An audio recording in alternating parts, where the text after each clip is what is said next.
we got a close look at what those kids were going through. She certainly wouldn't have been proud of either of them for continuing to be kind and generous like she did. In honor of her life, William and Harry have been rededicating her grave and planting a garden for the past year. More information about Diana's fight in the operating room has come to light, and it's sad. There has been a lot of talk about her last moments for a long time. After many years, some light is finally shed on the situation. The surgeon who was in charge finally told the truth about what happened in the Paris tunnel and the operation room where her life ended. What was it that her surgeon saw that no one else could hear? Also, why does he want to talk now? After many years of quiet. Come with us as we find out what really happened in Paris that night. Assassins really like cameras. Diana, Princess of Wales, was a famous person. She was a part of the British royal family and the first wife of Charles III, who was Prince of Wales at the time. The media, especially the persistent paparazzi, were always after her. But no one thought that this constant stress would eventually lead to her sad death. Even though she was no longer married to the prince, she still had to deal with this attention every day. In the early hours of August 31, 1997, Diana and her boyfriend Dodi Fayed were in a car accident that killed both of them and the driver. Trevor Rees-Jones, Diana's protection, was the only one who made it out alive. When they left the Ritz Hotel in Paris, paparazzi chased their car violently, which is how they died. They were being chased into the Pont de l'Alma tunnel, where they died when their car hit the 13th wall. The fact that the driver was high on drugs and the reporters were chasing them in an unusually aggressive way both made this accident very bad. There was a lot of room for guessing about whether this death was an accident or the result of a planned murder by unknown people. Witnesses said that right before Diana's accident, photographers were following her car around and around, getting dangerously close and flashing their cameras into the fast car all the time, ignoring common sense in order to get the perfect picture. It was an expensive move that put the safety of the princess and her group of people ahead of getting pictures for the media. This caused them to go too fast, which led to the accident. Even though something terrible happened, Diana stayed put and kept fighting. That wasn't the end of her story. Girls don't get killed in tunnels. Because of how bad that crash was, most people would expect a royal like the princess to go to heaven right away. No, she didn't leave, which was a surprise. Putting both feet on the edge of life and death. She fought to live another day. It's possible that Dr. Monsef Damar and his team at the Parisian Petit Salpêtrière Hospital were moved to do more to save her life by how strong she was. At the time of the accident, Dr. Monsef Damar was 33 years old and working as a duty general surgeon. He was put in the middle of a tough situation. Early that morning, at 2 a.m., people believed in him and gave him the job of saving the princess's life. Someone was barely holding on to life, and it was his job to save them. He might have gone into the emergency room ready to help another patient, but not quite. The world's most important person was this person. There was only one thing left to do: see if she would make it through this. Her story was already in the news. This business had grown by more than 4 times its size. Because the patient in front of him was so important, he could no longer put a number on how heavy his job was. At that very time, there were no eyes, ears, flashing lights, or blog posts for someone who was known as the People's Princess. Behind the hospital walls, there was only a person in serious condition. There was a woman who was asleep on the ground and a doctor who knew how important it was to save her. It was not funny to treat the Princess of Wales. They had to stay calm no matter how bad things were or how open everyone was to see what was going on. Going through the ashes. One of the first steps in any medical process is to look at the patient to figure out what needs to be done. In situations like these, it was very rare to get a patient who was still holding on for dear life in that way. They knew that the chances they had were at best slim. Slim. In the end, the medical staff had to try to forget the stress they were under as they tried to figure out how bad her injuries were. As the team started to evaluate, they used X-rays, scans, and other medical procedures to find out a shocking and terrible fact that no one could see from the outside. The most dangerous injury was hidden deep in her chest while everyone was watching the exciting crash. Scan results showed heavy blood inside the body. A tear in her left pulmonary vein caused the problem. This is the vein that brings oxygenated blood from the lungs to the heart. It is very hard to handle this kind of injury, and it almost always ends in death. When a vein bursts at this very important spot, where it meets the heart, a lot of blood is lost very quickly. The team knew right away that things were much worse than anyone had thought, not even themselves. They were dealing with more than just broken bones and cuts on the outside. They were facing a terrible internal bleeding that was taking the Princess of Wales's life away very quickly. The medical team knew they were in a dangerous race against time once they found the source of the huge internal bleeding. She needed a high-risk surgery right away in order for her life to be saved. Talking about it, but not therapy. She was having an internal bleeding. To stop this, they had to cut her open and fix the blood vessel that had burst because of the accident. When Dr. Dahman saw how badly Princess Diana was hurt, he made the quick and important decision to do an emergency thoracotomy in medicine. This was a procedure that was only used as a last option when someone was seriously hurt. Surgeons made a big cut in the chest to open up the whole area and get to the heart and lungs directly. They had no other choice but to face the cause of the bleeding straight on. They had to do this because they no longer saw her as a new patient but as one who was dying. The team was aware that the princess was losing a terrible amount of blood every second. Her body was starting to shut down as her blood pressure dropped. It was very important to keep things under control in the operating room, which is typical of emergency rooms where surgery was done. The goal was clear. Find the torn pulmonary vein and try to fix it while keeping her heart beating by hand. This is almost impossible. A heart that was doing everything it could to give up. This surgery is a dangerous risk that should only be done in the worst situations, like when a patient is about to die. The young Dr. Dahman and his team were under a lot of stress. They had to race against time and an injury that is so bad that very few people who get it live. The process itself was so dangerous that even a small mistake could kill someone. There were a lot of bad things that happened at the start of the fight for Princess Diana's life, making it the most dramatic battle ever. In this deep hole, prayers seemed like the best thing that could happen to the operator.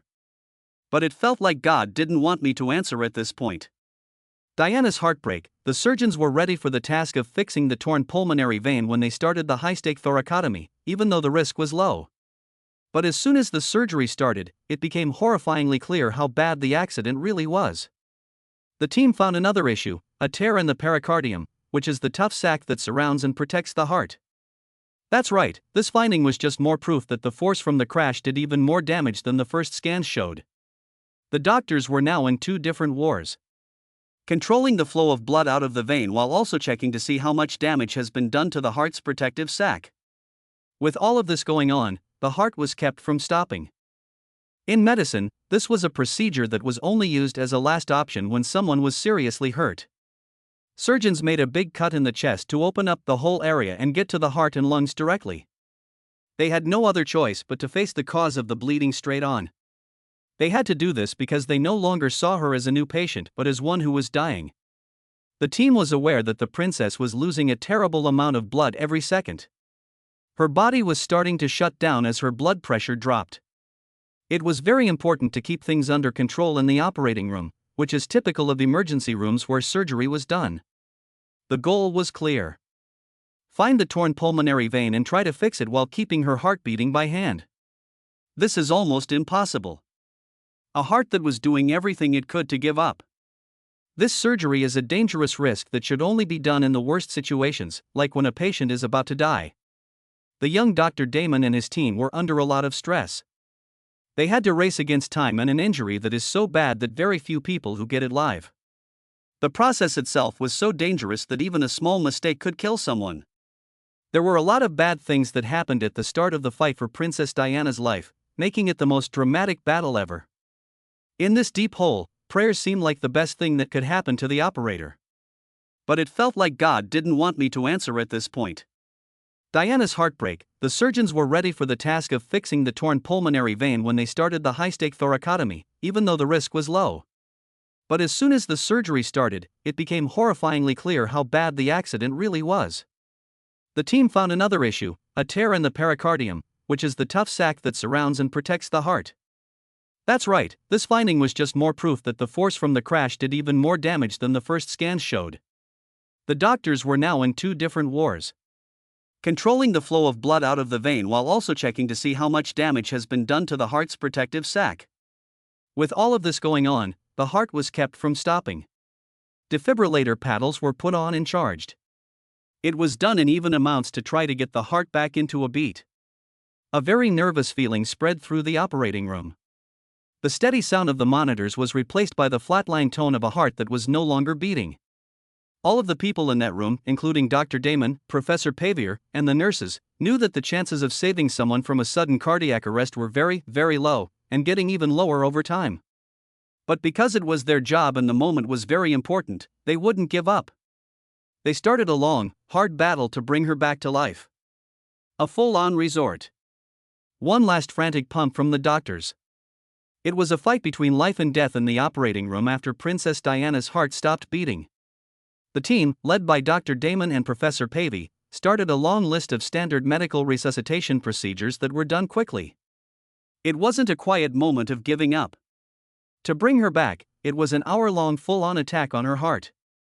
Their hearts were beating fast as they did this. They were not unaware. Even though it was clear they were out of choices, they just couldn't stop. She was saying no to everything. Still, they kept doing the direct cardiac massage, which is very hard on the body because the surgeon has to pump the patient's heart by hand to keep blood flowing to the brain and other important parts. At the same time, they injected her heart muscle with high doses of adrenaline, a strong stimulant used to try to shock the heart tissue back into action, even with the pills. She was not responding. The defibrillator was used over and over, sending strong electrical currents through her chest to try to get her heart rate back to normal. Every known strategy that could save lives was used. People knew that her death would be felt by many people around the world, not just her family. The doctors, nurses, and techs in that room were fighting for more than just their jobs or the life of a powerful woman. At that point, they were working against a worldwide heartbreak that seemed like it was about to happen. It took an hour of this trial and error. There was nothing left. It didn't look like she was responding well. There had to be a choice. Being able to accept the important sign. Watch out. As 4 a.m. got closer, it became clear that all of their hard work had been for nothing. Many high-intensity resuscitation attempts went on for almost an hour before it became clear that it was not possible in the operating room. Every medical effort had been met with nothing but failure. Every time they tried, they were met with nothing but silence. Even though her heart was massaged directly, defibrillation shocks were given over and over, and strong cardiac boosters were given, Princess Diana's heart did not beat. At this point, that hardest choice any doctor could make was no longer an option. In this case, they tried, but sometimes academia can't just get over the level of the damage. There were no signs of getting better. It was physically impossible for her body to recover from the damage it had been through. The team, who were tired both physically and mentally, had to make the hardest decision that any doctor or nurse can make. A little after 4 a.m. Professor Pavey and Dr. Damon both agreed in a serious, quiet way. They could not do anything else. It would be pointless for them to keep trying. They made the last call with a sad heart. The last thing they did was finally accept what they had seen for 2 hours. The choice was made to stop all efforts at revival. At that very moment, the operating room went from being very busy to being very quiet. There was no more fighting. The doctors, nurses, and techs all stood there in shock and grief, staring at how terrible what had just happened was. Even though they did everything they could, it wasn't enough to fix the terrible results of the accident. It was over. The princess was no longer breathing. The princess who was speeding in her car earlier was no longer there. The 2-hour fight was over. A return to speakers with dust on them. As 4 a.m. approached, it became more and more clear that nothing could be done. Heavy silence kept going on. Was she doomed to die, or was there something they could have done? It was a scary feeling. A star that shined on Earth had to go 6 feet below the surface. A woman who was huge was no longer with us. The people's princess was dead. That being said, the medical team, who took care of her until the very end, had the last official task. Around 4 a.m. on August 31, 1997, doctors said that Princess Diana was finally dead.